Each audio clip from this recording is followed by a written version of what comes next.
تو این ویدیو میخوام راجع به 10 تا از کارهایی که با انجام دادنش باعث میشه سگتون از شما متنفر بشه رو بگیم. سگ‌ها اصولاً تلاش میکنن بهترین دوستای ما باشن، ولی ما با انجام دادن یه سری کارها که شاید حتی خودمون هم خبر نداشته باشیم، اونا رو از خودمون متنفر میکنیم و قصد داریم تو این ویدیو راجعش صحبت کنیم. پس تا آخر ویدیو رو همراه ما باشید. قبل از شروع اگر به این مطالب راجع به سگ‌ها و گربه‌ها علاقه دارید، ممنون میشم کانال رو سابسکرایب کنید و این ویدیو رو برای دوستانتون که سگ دارن هم بفرستید. بدون معطلی بریم سراغ ویدیو. شماره 10، استفاده نکردن از زبان بدن.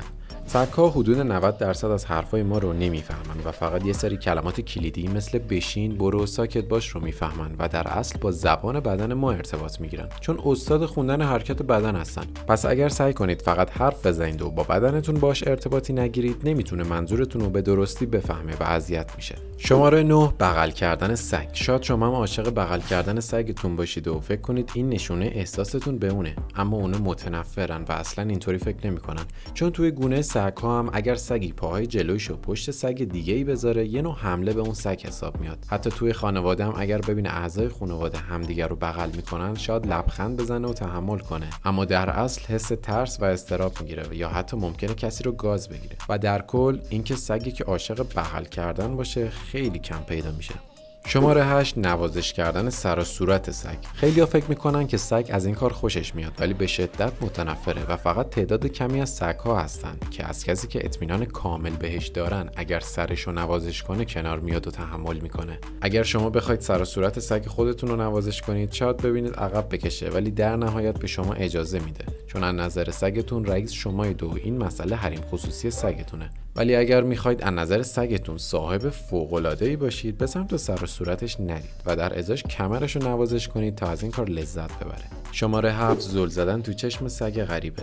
همه میدونیم ارتباط چشمی چقدر قدرتمنده و میتونیم حس خوشحالی، ترس و عصبانیت رو بفهمیم و سگ‌ها هم خیلی خوب این احساسات رو میفهمن. اگر شما به یک سگ زل بزنید و حتی لبخندم رو لبتون باشه و سعی کنید با اون دوست بشید، اون نگاه شما رو تهاجمی میبینه و ممکنه عکس العمل بدی نشون بده. اگر میخواید با یه سگ غریبه دوست بشید، سعی کنید شونه هاتون رو مقابلش قرار ندید و به آرومی تو چشمش نگاه کنید و با صدای آروم باهاش صحبت کنید. از نظر سگ اینها یک رفتار دوستانه است.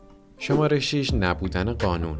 سگ‌ها قوانین رو دوست دارن و شاید فکر کنید که قوانین زندگی سگ رو کسل کننده و ناراحت کننده بکنه، ولی در واقع دوست دارن بدونن صاحبش ازش چه انتظاری داره. قوانین باعث میشن زندگی سگ گیج کننده و پر استرس نباشه و از این بابت خیلی خوشحالم میشن.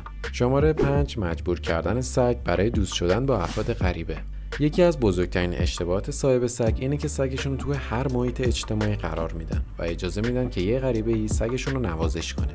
درست مثل گونه‌های دیگه، سگ‌ها هم برای خودشون دوست و دشمنایی دارن و تشخیص دادن افرادی که سگ تمایل به اونها نداره کار آسونیه، منتها صاحبای سگ متوجه نمیشن. شما باید کم کم به سگتون یاد بدید که از لاک خودش بیرون بیاد و رفتار خوبی نشون بده و در ازاش بهش جایزه‌ای بدید. ولی وقتی به زور اونو توی محیط اجتماعی قرار میدید، اولش سعی میکنه با غرغر کردن و رفتاراش به شما نشون بده که مشکلی داره و بعد حتی ممکنه شما رو گاز بگیره و از همه بدتر ممکنه اعتمادش به شما رو کامل از دست بده. شماره 4، قدم زدن با سگ بدون فضولی و بو کشیدن. خیلی مهمه که وقتی سگتون رو میبرید بیرون برای قدم زنی، بهش اجازه کنجکاوی و فضولی کردن بدید. فضولی و بو کشیدن جزو علاقه‌مندترین کارهای سگ هاست و اگر جلوشو بگیرید حتما ازتون متنفر میشه. دلیلش هم اینه که ما انسان‌ها با دیدن دنیای اطرافمون رو میشناسیم، ولی سگ‌ها با بو کشیدن دنیاشون رو میشناسن. مثلا بو کشیدن یک تنه درخت برای سگ مثل دیدن یک غروب آفتاب برای انسانه. پس حتما بذارید همه جا رو بو بکشه و دنیای اطرافش رو بشناسه.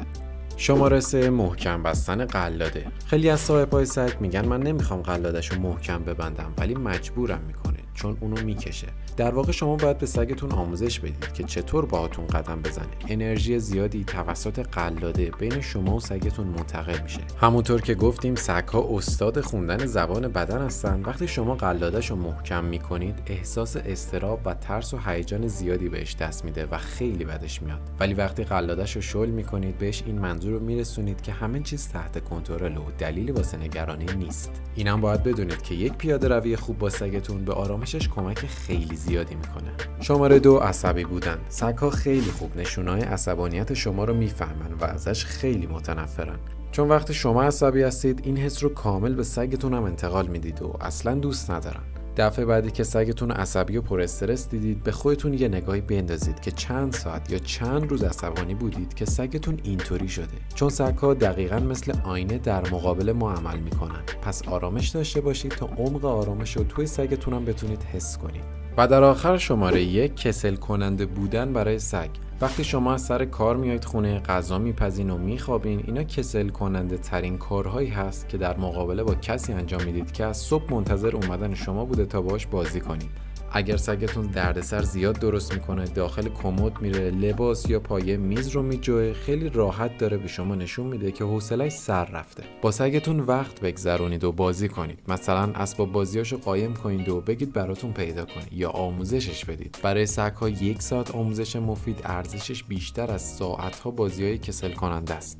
این هم باید بدونید که سگ روزانه 15 تا 30 دقیقه فعالیت ذهنی براش خیلی ضروریه. خیلی ممنون که تا آخر ویدیو رو تماشا کردید. اگر از این ویدیو خوشتون اومد لایک فراموش نشه و اگر به این مطالب راجع به سگ‌ها علاقه دارید حتما چنل رو سابسکرایب کنید و تا ویدیوهای دیگه بدرود.